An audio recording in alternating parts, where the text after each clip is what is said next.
आज इस वीडियो के माध्यम से हम आपके समक्ष श्रीमद् भागवत महापुराण का वह प्रसंग लेकर प्रस्तुत हुए हैं जिसमें राजा परीक्षित ने श्री सुखदेव जी से पूछा था कि नारायण के भक्त हमेशा निर्धन और शिव जी के भक्त धनवान क्यों होते हैं। यह प्रसंग श्रीमद् भागवत महापुराण में दशम स्कंद के 88वें अध्याय में वर्णित है। श्रीमद् भागवत महापुराण में दशम स्कंद के 88वें अध्याय में राजा परीक्षित ने श्री सुखदेव जी से पूछा, भगवान शंकर ने तो समस्त भोगों का परित्याग कर रखा है, परंतु सदैव यह देखा जाता है कि जो भी देवता, असुर अथवा मनुष्य उनकी उपासना करते हैं वे प्रायः धनी और भोग संपन्न हो जाते हैं। एवं भगवान विष्णु जो स्वयं लक्ष्मीपति हैं, उनकी उपासना करने वाले प्रायः धनी और भोग संपन्न नहीं होते हैं, अर्थात भगवान विष्णु के भक्त प्रायः निर्धन होते हैं।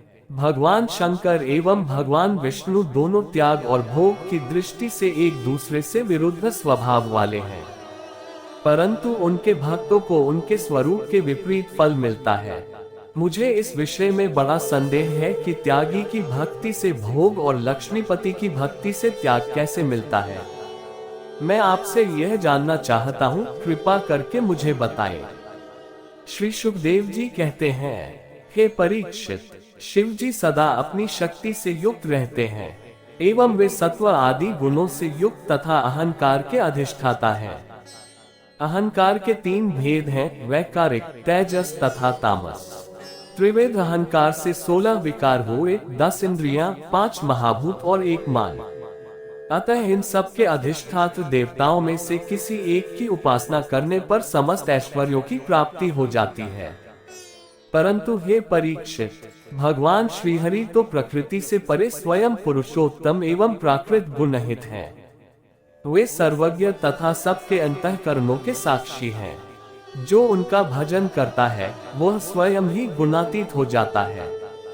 हे परीक्षित, जब तुम्हारे दादा धर्मराज युधिष्ठिर अश्वमेध यज्ञ कर चुके थे, तब भगवान से विविध प्रकार के धर्मों का वर्णन सुनते समय उन्होंने भी यही प्रश्न किया था। भगवान श्री कृष्ण सर्वशक्तिमान परमेश्वर हैं। मनुष्यों के कल्याण के लिए ही उन्होंने यदुवंश में अवतार लिया था।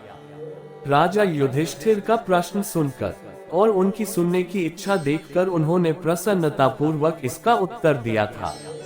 भगवान श्री कृष्ण ने कहा, जिस पर मैं कृपा करता हूँ उसका सब धन धीरे धीरे छीन लेता हूँ।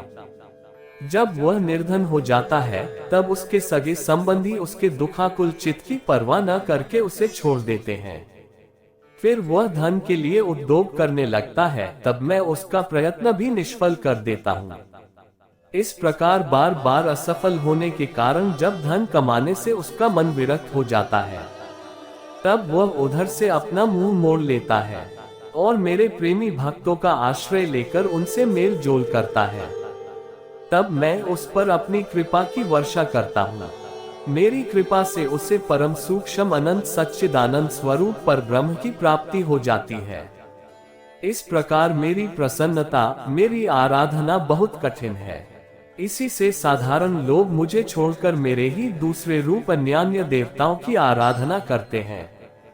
दूसरे देवता आशुतोष हैं। वे झटपट पिघल पड़ते हैं और अपने भक्तों को साम्राज्य लक्ष्मी दे देते हैं। उसे पाकर वे प्रमादी और उन्मत्त हो उठते हैं और अपने वरदाता देवताओं को भी भूल जाते हैं तथा उनका तिरस्कार कर बैठते हैं। श्री सुखदेव जी कहते हैं, हे परीक्षित, ब्रह्मा, विष्णु और महादेव ये तीनों शाप और वरदान देने में समर्थ हैं, परंतु इनमें महादेव और ब्रह्मा शीघ्र प्रसन्न या रुष्ट होकर वरदान अथवा शाप दे देते हैं, परंतु विष्णु भगवान वैसे नहीं हैं। वह अपने भक्तों पर तुरंत दया न करके और उन्हें कष्ट देकर उस योग्य बनाते हैं कि जब वह उन पर कृपा करे और धन धान्य से परिपूर्ण करे तब वो अहंकारी और उन्मादी न बने। अर्थात इस कथा का सार यह है कि भगवान विष्णु अपने भक्त को पहले उन कष्टों के माध्यम से इतना सामर्थ्यवान बना देते हैं कि वो धन धान्य और सुख वैभव पाने के बाद उन्मत्त होकर सद्गुणों से वंचित न हो। अंततः यह कहना या समझना गलत है कि भगवान विष्णु के भक्त हमेशा निर्धन और भगवान शंकर के भक्त हमेशा धनवान होते हैं। आज की वीडियो में बस इतना ही।